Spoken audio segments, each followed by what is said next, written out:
Clean the house now. No rest for the help. That's what Jack shouted, throwing beer on me. Caught off guard by the sudden action, I froze. I was drenched and the strong scent of beer filled my nostrils. Jack continued to hurl abusive words at me. What should I do? What does Jack want from me? Overwhelmed, I was at a loss for words when suddenly, from the computer, I heard a familiar voice. Upon hearing it, Jack, who was red with anger just moments ago, stiffened and collapsed on the spot. My name is Susan Miller. I'm 33 years old. I worked as a secretary in a company in Kansas, putting in my best every day. Every day was filled with crunching numbers and going through heaps of documents. I often thought I should be using the computer more, but being among the younger employees, I didn't have much say. Always trying to please my superiors and being forced into after-work drinks I had no interest in attending. My spirit was utterly worn out. This number here is wrong again. I'm sorry. Please be careful. You've been making a lot of mistakes lately. Yes. Perhaps due to the exhaustion, my mistakes became more frequent, and my already dwindling confidence in my work diminished further. Maybe I'd be better off quitting. That's what I was thinking, when a man started coming to our company for sales. This man, who later became my husband, was named Jack Miller. Just at a glance, it was clear that Jack was a kind man. Even to someone like me, who just served tea, Jack was always kind. I found myself gradually drawn to him.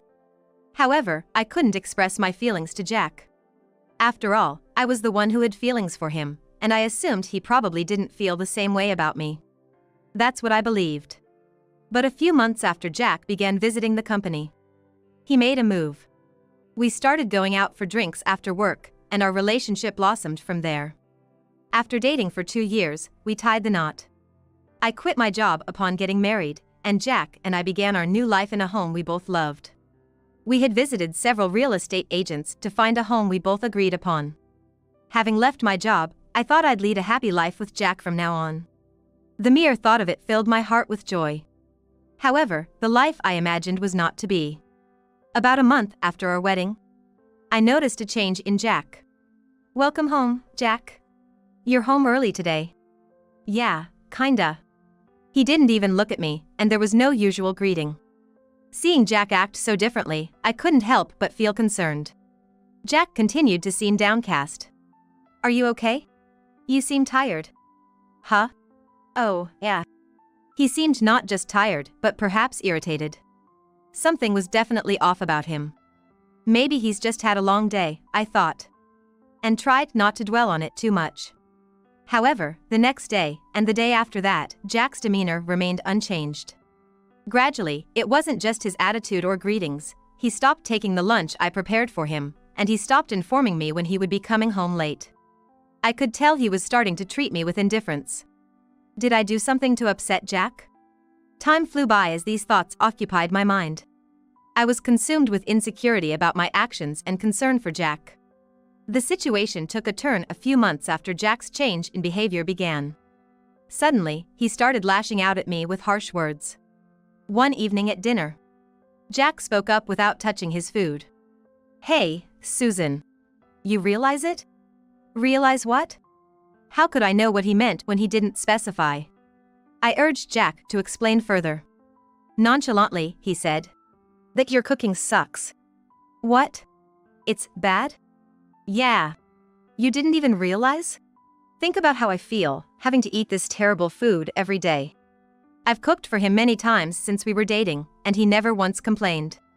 He always ate with enthusiasm and often told me how delicious it was. Seeing him enjoy my cooking so much, it never crossed my mind that he would find it distasteful. But you always said it was good. Did I? Don't remember that. Seeing my worried expression, Jack burst out laughing. After a hearty laugh, he set down his utensils and retired to the bedroom. Looking at the untouched food, I felt indescribable emotions. I too put down my utensils, replaying Jack's words in my mind. Had he been pretending to like my cooking all along? Or had my cooking skills deteriorated? No matter how much I pondered, I couldn't find a satisfying answer. But one thing became clear to me. Considering his recent behavior and the words he just said, it seemed Jack had grown to dislike me. Initially, I thought he might just be tired, but his recent behavior was way over the top. The old Jack would have told me if he was feeling worn out. It must be true. But then, that would mean I did something to make Jack despise me. Yet, I couldn't think of anything. My doubts about Jack kept mounting. 2 more months passed. Jack's behavior deteriorated day by day, and the kind-hearted man I fell in love with was nowhere to be found. He hurled insults at me almost daily and made it very clear through his actions and noises that he was irritated. You know. Can't you even clean properly? What? Clean? Yeah. The bathroom, the toilet, none of them are clean. The living room is a mess too. I always want to keep the house clean, so I clean the bathroom and toilet almost every day. I even vacuum daily. What more does Jack want? I don't understand.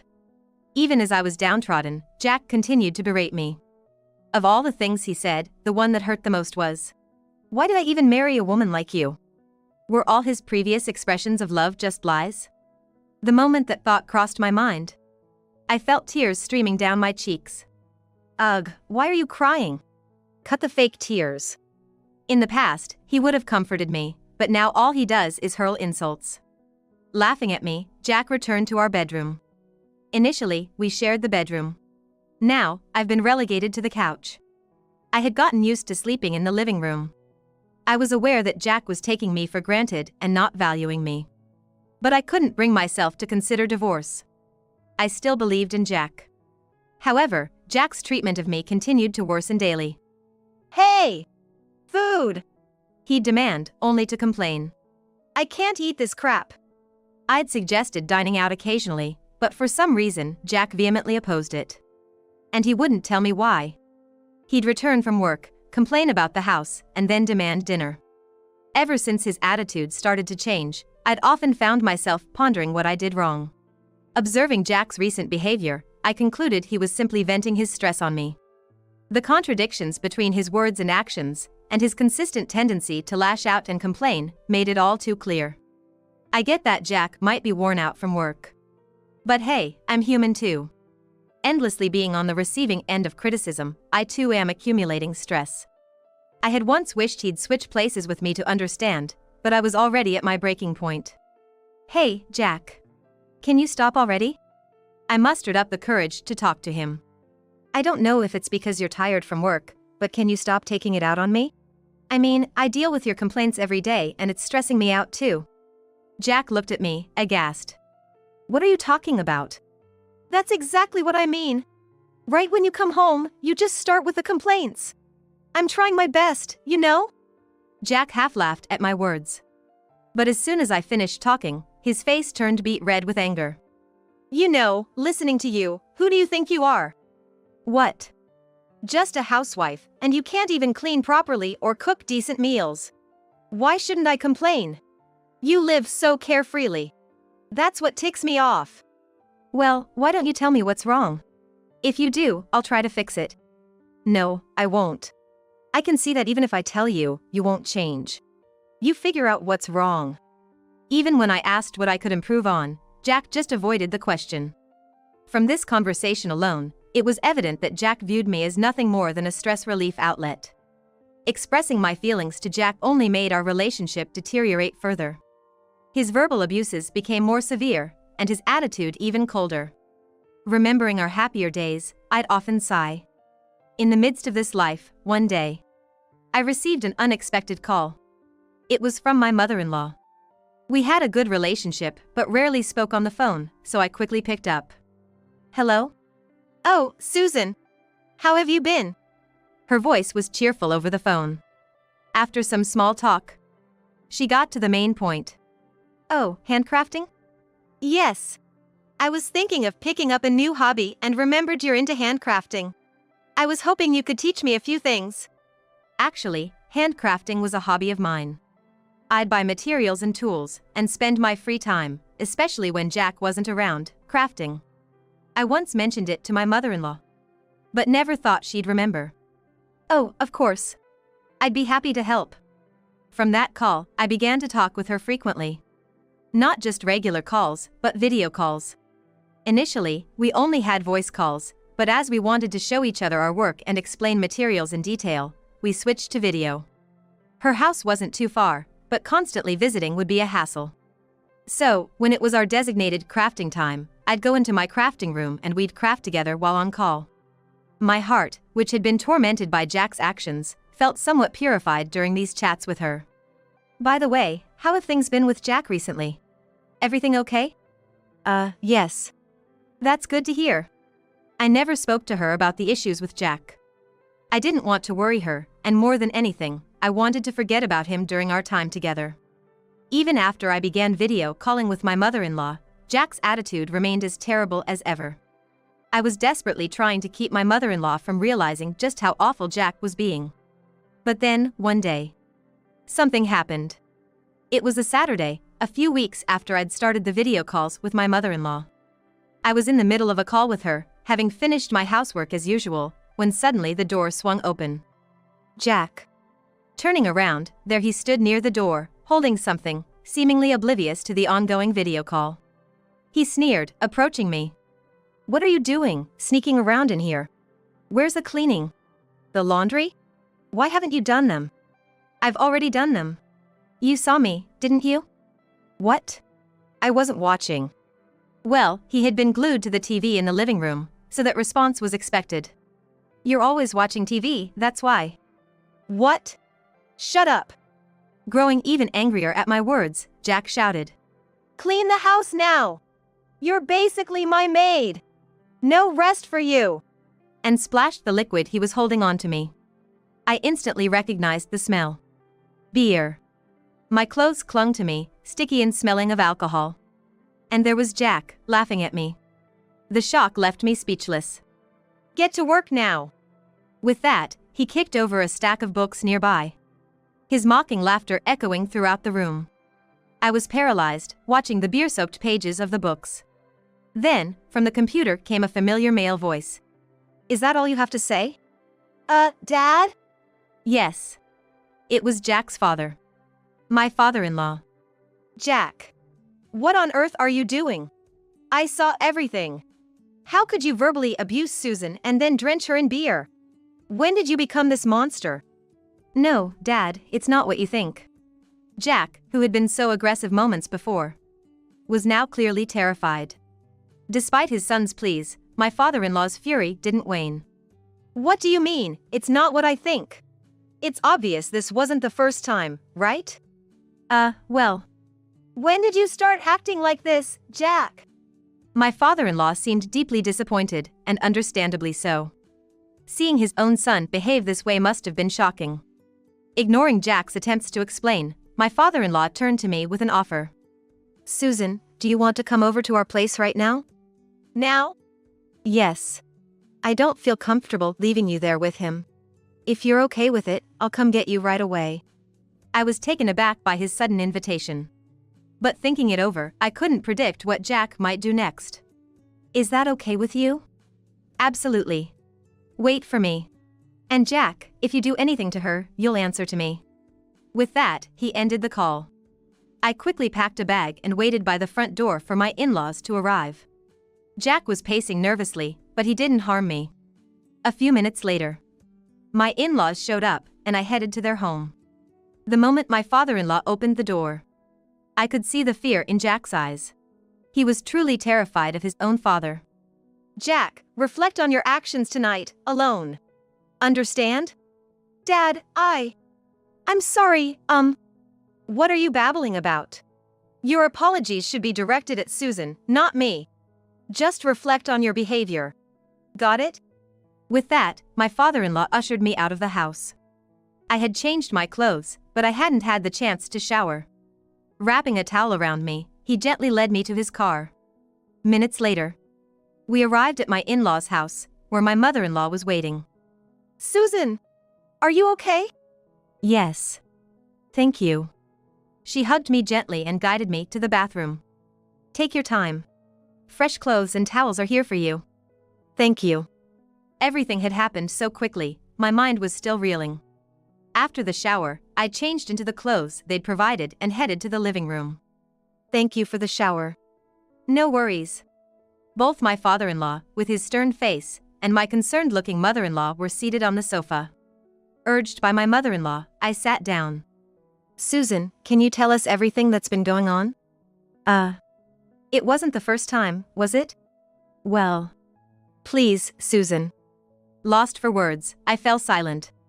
However, my in-laws patiently waited for me to speak. Minutes passed. And I recounted everything that had transpired since our marriage and why I hadn't confided in them earlier. They listened without interrupting until I finished.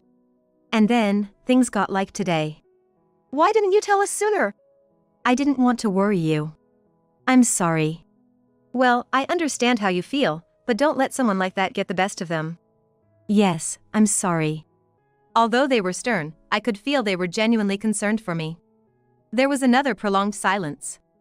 Both of them seemed deep in thought, and the atmosphere wasn't one where words could easily flow.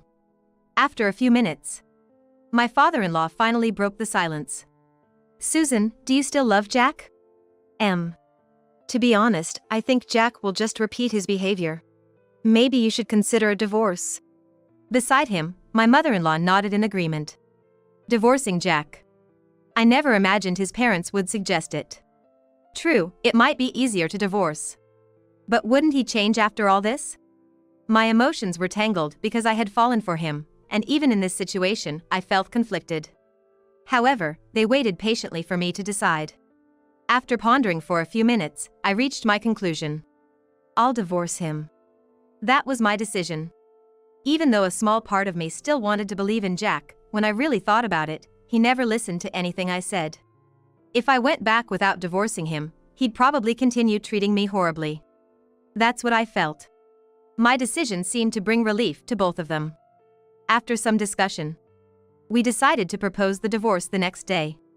Finally, I would be free from Jack. Even though I had hoped for his change until the very end, when the decision of divorce was settled, I felt at ease. The next day, I went to the house, accompanied by my in-laws. When we rang the doorbell, we heard footsteps immediately, and Jack opened the door. Susan. And Mom and Dad. Seeing his parents, Jack visibly looked disappointed. It should have been obvious that I wouldn't return alone so soon after what had happened. We entered the house and sat on the sofa. My in-laws also took seats beside me. Jack, still not apologizing, seemed restless. Watching him, I spoke up. Jack, I want a divorce. What? Divorce? I've thought it over. I don't have the confidence to continue with you. Over time, you'll forget what happened and repeat the same mistakes, won't you? That's not. You sure about that? You haven't even properly apologized. That itself shows you haven't truly reflected. I'm sorry. Jack, startled by my words, quickly apologized, but it was too late. I was no longer willing to forgive him. It's too late now. For everything. Here's the business card of a divorce attorney.